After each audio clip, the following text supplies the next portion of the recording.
This is 10 Sports.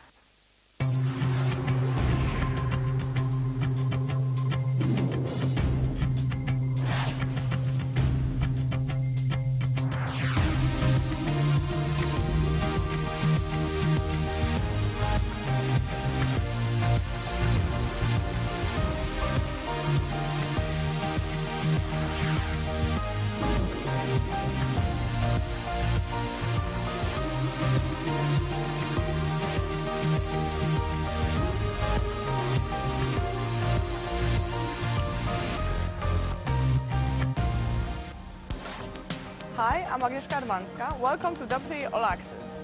Here's what's coming up in the show.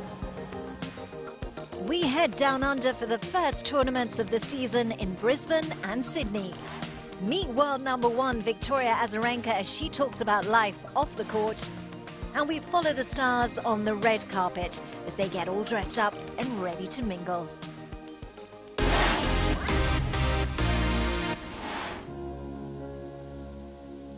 A new and exciting season is underway and expectations are on a high. Players and fans across the globe are gearing up for what is set to be another thrilling and spectacular year on the WTA.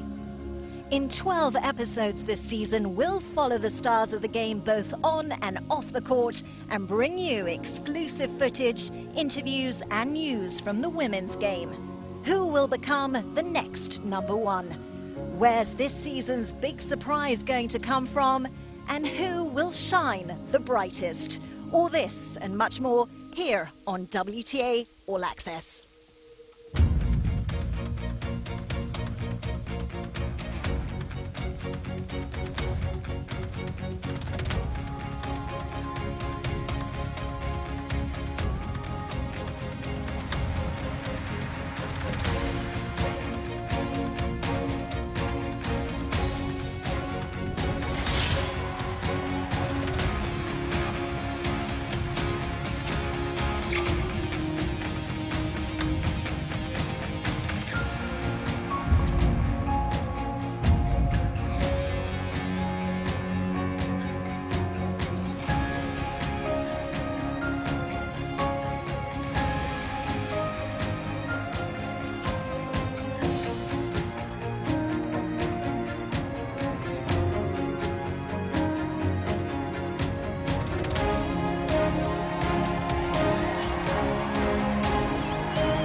One word, win.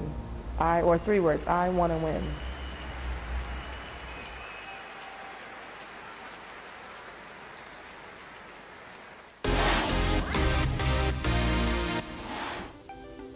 Before we head into the 2013 season, let's take a look back at last year's WTA Championships played in picturesque Istanbul, Turkey.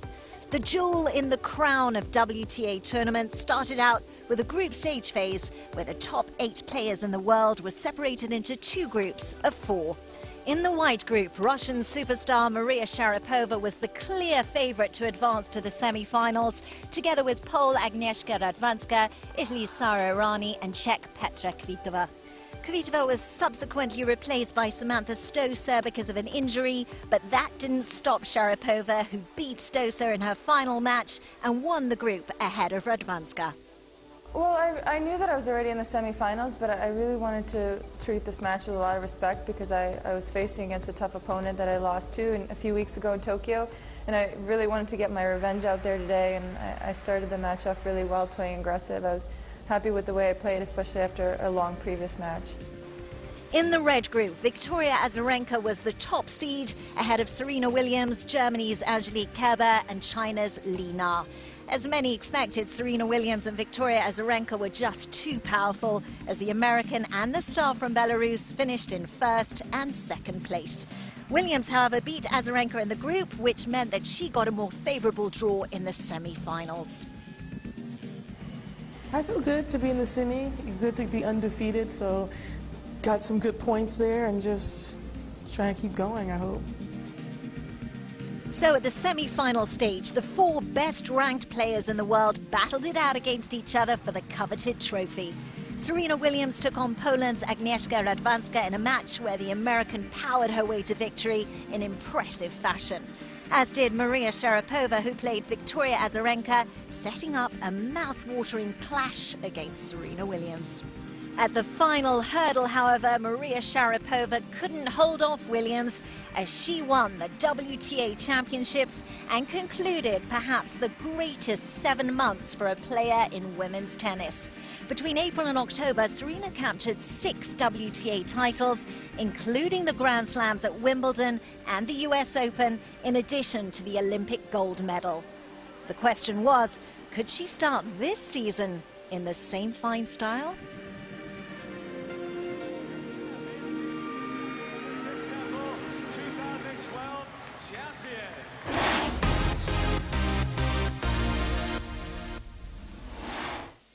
Ahead of the first tournament of the season in Brisbane, Australia, we met up with U.S. star Serena Williams. At this photo shoot, it was clear from the start what the Americans' goals were for the future. I mean, obviously, for me, it's important to win the Australian Open, but I don't go to a tournament unless I want to win it. And so Brisbane is just as important to me because the field is so deep. So I think if I can do well here in Brisbane, it'll give me a great step to do really well in Melbourne. My goal is just like everyone else. I mean, hopefully I can just start with one, you know. And if I can get 1 Grand Slam this year, that'll be really kind of cool. So that's always my goal. We'll see. I don't think about it. Like, I think that's too big of a goal for me to set right now. And I just, you know, anything can happen. I think we all saw that at the French Open. So I think that kind of really taught me that anything can happen at any given moment and just to take every day as it comes. So the first tournament of the season was played in Brisbane, Australia, and inside the Pat Rafter Arena, Serena Williams showed the world just how good she can be. The American won the event in a convincing fashion, sending out an ominous warning to her opponents ahead of the Australian Open. Williams' path to victory gathered momentum in the quarterfinals, where she beat compatriot Sloane Stephens. I think my serve really helped me out today. I was down a few times and I served some big aces right when I needed it. You were 2 from 2 on break points. You got to draw some confidence from that. Yeah, definitely. Usually I'm not that good with the break points, but I knew when I got the second one I wanted to win it straight away because Sloane was playing so well, and I wanted to make sure that I was able to pull through. Watch the reaction. In the semi-final round, Serena Williams received a bye when #1 seed Victoria Azarenka had to withdraw because of an injury. This meant that she booked her place in the final against Russia's Anastasia Pavlyuchenkova. It's always disappointing not to be able to play a match or not being able to play Victoria yesterday. Had a little disappointment, but also, you know, I was still at a final to play, so I went straight into focus mode. Yeah, I was only broken once this turn, which is really kind of cool. So I'm really excited that I was able to serve well. I think my first serve percentage was low, but I hit a few aces tonight. I think this is the perfect warm-up for me. I've never really won a tournament before Australia. I won Hopman Cup, but it's exciting to win an event. So Serena Williams moving on to the first Grand Slam of the year in good shape. If the US star wants to win the Australian Open again, though, she'll have to take the title from defending champion Victoria Azarenka.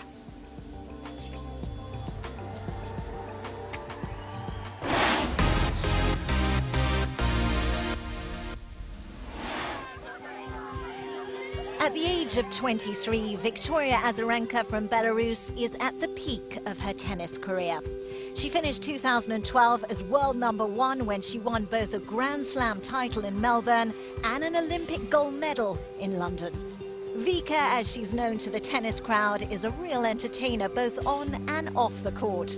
She loves to be at the center of attention, and when she's not hitting winners from the baseline, she's got plenty of interests to keep her busy during her time off.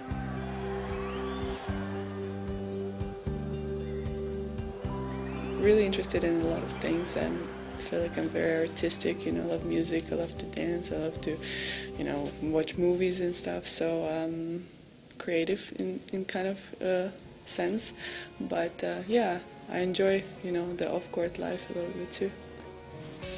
Azarenka is still very young, but maybe maybe she will be able to use all that creativity for her post-career plans. Maybe stand-up comedy. No, I'm joking. It's too difficult and too much pressure when you do that. But I would love to be involved something with music. It makes me really happy, and I enjoy it a lot. So we'll see. My favorite artist is Rihanna, and I love to listen to a lot of music, different styles, different. It depends on my mood, how I feel, and I always. Relate music to my memories and to emotions, so yeah, it depends on the inside. Victoria Azarenka started to play tennis when she was 7 years old. There were never any doubts that Vika was going to be successful as a professional. Growing up as a young, talented tennis player, there was always one special player that she saw as her big role model. In sport, and my idol was always Steffi Graf, and I had a chance to play against her one time, and when I saw her for the first time, I almost cried. So that was a pretty big moment. I was only 15. Yeah, it was an exhibition match. I played in Boise, Idaho, actually. Victoria Azarenka was born in Minsk, the capital and biggest city of Belarus. She's got a clear opinion of what to see if you're visiting her hometown that she's so very proud of. It's the best to visit during summer because the nature is so beautiful, everything is so green and clean. But I would show you our iconic library, which is shaped like a diamond, all crystal, and it's incredible. Going into the off-season, Vika was struggling a little over what to do with the short spare time professional players get in between seasons. Oh yeah, that's the first priority. For sure, going home and finally sleeping in your own bed. Yeah, I don't know, going back into my closet where it's like a store. And no, I just love to spend time with my family. You know, we have nice lunches or dinners together when we all talk and everybody interrupt each other, and it makes it even more fun. You know, so somebody say, "No, I'm talking first. I'm talking first." It's great.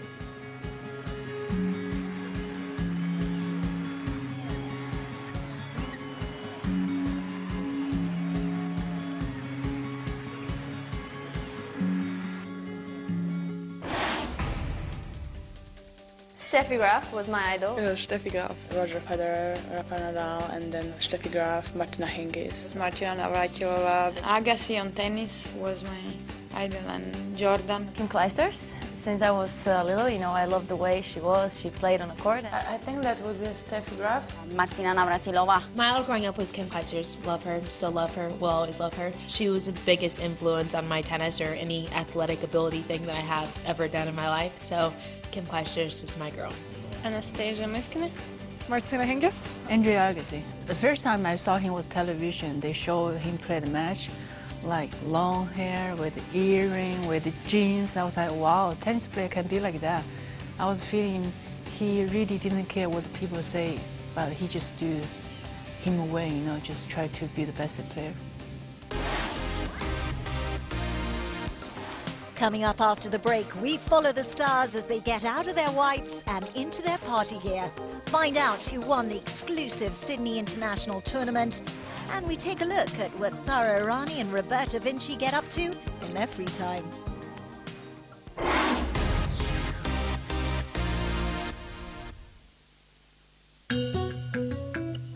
Worried about retirement? Who will you talk to? Your wife or your boss? Relax. Why not talk to the financial experts? Principal Retirement Advisors. With over 130 years of experience, we have the answer. हर 5 minute में status update. That's ridiculous. I mean, who does that? उस photograph में मुझे tag मत कर. कितनी मोटी लग रही हूँ. Excuse me, मैं उसे नहीं, वो मुझे फॉलो कर रहा है ट्विटर पे. Yeah, he's cute. I don't know. उसने मेरी पिक्चर ही तो लाइक की है. Doesn't really mean anything. Does it? जिनकी दुनिया ही ऑनलाइन हो, उनके लिए Vodafone made for you mobile internet offers. 1-to-1 dial करें और अपना ऑफर चुनें. इधर खड़े हम उधर पत्थर कुड़ी सोंडी मिडल में या डबके एक कोई और था अमर ने फेंका फंदा मैच देखने आना कैप्टन हूँ अकबर मूवी की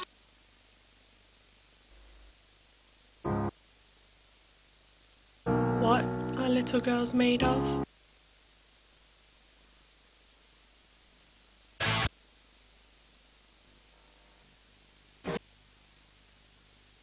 Welcome back.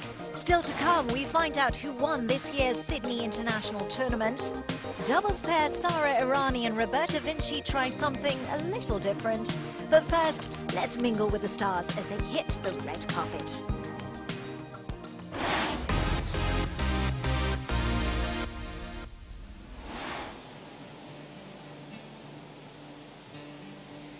Moving on from the tournament in Brisbane, the WTA set its sights on the next event down under. It was time for the players to hit Sydney. Prior to the actual start of the competition, some of the stars visited the players' party as the red carpet had been rolled out. A perfect time for the athletes to get dressed up and socialize before getting down to business on the court.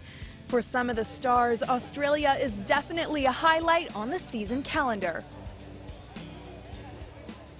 Yeah, it is my most favorite time of the year by far. I always enjoy coming here earlier and actually do part of the preseason here, which I did this year as well. Being up in Noosa, you know, it can't get better than that. So I guess it's just the entire atmosphere, great weather, fantastic crowds, and yeah, I just love being here. Yeah, it's nice to be here and just see, other players. We had off season, so we didn't see each other. It's nice to, just catch up. And what is your favorite thing about Australia? I mean, the fans, and also, I think more important for me is that they have the best Chinatown for me. So, always after a match, doesn't matter win or lose, always have to friend with me to enjoy it for the Chinese food. I love the people and the harbour. I think the harbour is great, all the restaurants, and it just gives a good atmosphere. This is my first time here. I actually went to go to the beach this afternoon. Really liked the beach. But yeah, the weather here is amazing. I mean, and the sun is pretty brutal, but gives you a nice tan, which is good. I love the little koala bears. They're really cute, and I just love the country, the people. Everyone's so friendly and laid back, and I enjoy being here every year. What is your favorite thing about Australia as a country? Kangaroos and koalas. You guys look really nice. Do you guys give each other fashion tips? You've got the glamour, you've got the hipster chic look. Yes, when we always dressing up at the party, we're always giving each other advice if it's good or not. And actually, I think for the first time we look so different. Normally we look always very similar. Do you give your sister some tips once in a while, fashion tips? Yeah, of course. And actually, to be honest, we have the same style. So this is the first time when we have like different outfits. So the party was coming to an end as it was time for the players to start focusing on the competition. Before the stars renewed their fierce rivalries on the court, though, #1 seed Agnieszka Radwanska took time to reflect on the red carpet event. Exactly, it's always good to see the same faces again. I think, but we spend so much time together, so 6 weeks it's getting so quick, always. So Christmas and then we're here. So. But it's always good to see all the other players again.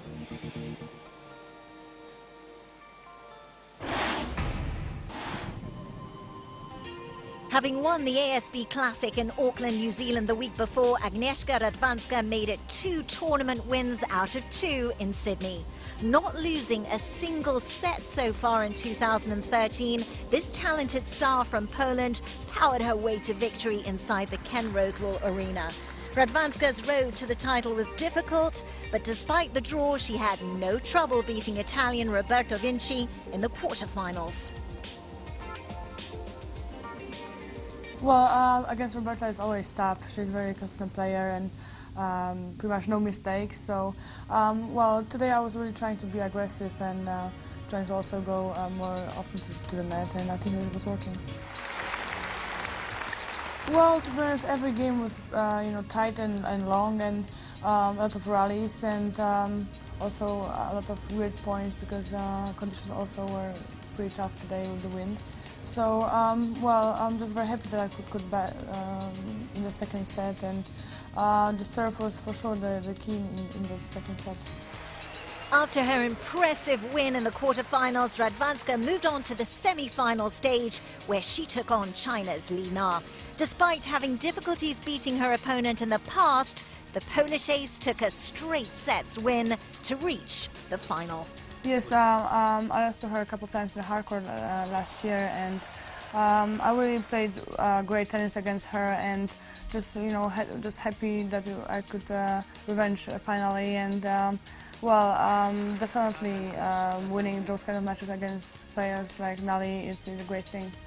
So adding to her already outstanding winning run, Agnieszka Radwanska took on Slovakia's Dominika Cibulkova in the final. Many expected a tight and even match, but it turned out to be quite the opposite. The Polish star won the final 6-love, 6-love, giving her opponent no chance whatsoever.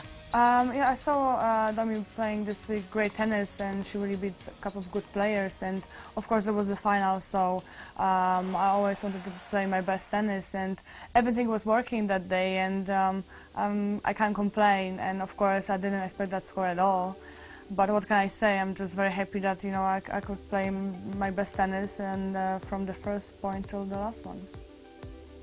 I think in the beginning, she was a little bit nervous. It was the final, so it's a little bit different than the first rounds. And I think later on, I think she wanted too much, and then she didn't know what to do because a little bit too much mistakes. And then behind your head is always the score that 6-love or more, and it's hard to even win the game. So.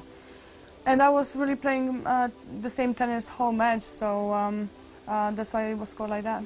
Looking back then on all 4 matches, what worked best for you? Was it your serve? Was it your attacking game coming to net? You have such a nice attacking game. Or was it your mental preparation? What worked best for you, you think, in this tournament? To be honest, I think I was just playing my best tennis, especially last 2 matches, and everything was working, and I really didn't know how I played in the final that it was scored like that, and especially that I played someone top 20, and this tournament was also pretty strong. Top 30 players were in, so it's always hard, especially that here in this kind of tournament we really have to play great tennis since the first round. What will you remember most from your first tournament victory in Sydney? Well, in Sydney, always the weather is always so hot, and especially even here. In the final day, it was also so hot, and I went to warm up at 5 o'clock, and it was so hot, and I even practiced shorter than usual. But then when I on court, and I was really feeling great, and for sure I remember that center court, the great crowd and support whole week. So definitely a very good week.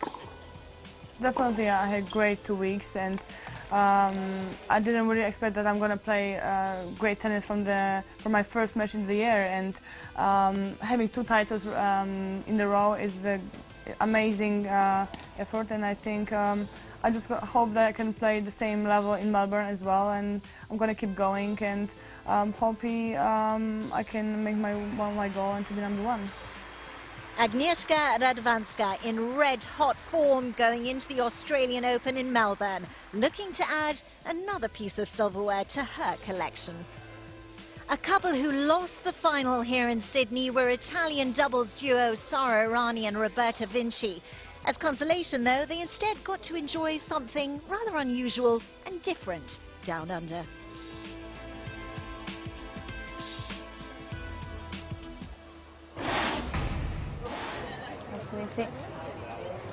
Hi Sarah, I'm Rowan. Welcome to the Audrey Wilkinson Wine Bar. Ciao, Roberta. Nice to Hi meet you. Roberta. You caught a bit of Australian sun Yeah, yesterday. A bit different today. It's cold. All right, do you want to make some wine? We're going to do some grape stomping today. So we're going to get you guys up here today, and we're just going to come up here, and you can hop up and do a bit of grape stomping. So, who wants to go first? Okay. So what you just do, just hop up on here, and then you can step over, and you can grab onto this bit. And what we'll do, it's nice and cold for you as well. Right, and you got to start stepping on it really hard to get the grapes broken up, and then we can make some wine. All right, let's start stomping a bit more, which she needs a round of applause, everyone, to get the grape stomping. All right, 2 of you will make it go twice as fast. All right. Now, do you guys drink wine? No. No. No. Now, you've both got to work together. You're a doubles team, you know? You can't just do all the work. You need your teammate to do some work. Bye. And one more. This one will go really quickly now, so you can both sign them. Have you ever done this before? No. No, First it's the time. first time. Oh, well, what a place to do it in Australia. All right, we better block it off now. All right. And the finished product.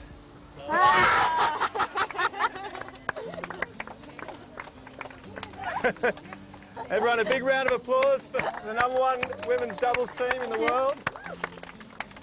And very good winemakers.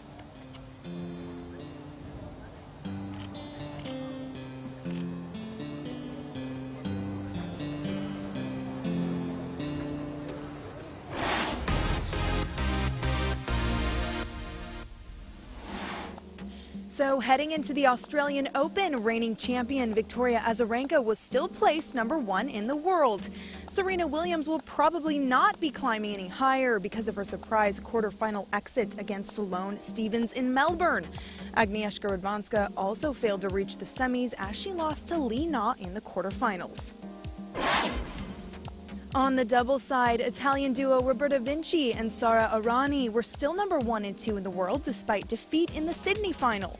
One of the winners of that final, Russia's Nadia Petrova, stayed in 5th place, behind the Czech Republic duo of Andrea Hlavachkova and Lucy Hradecka.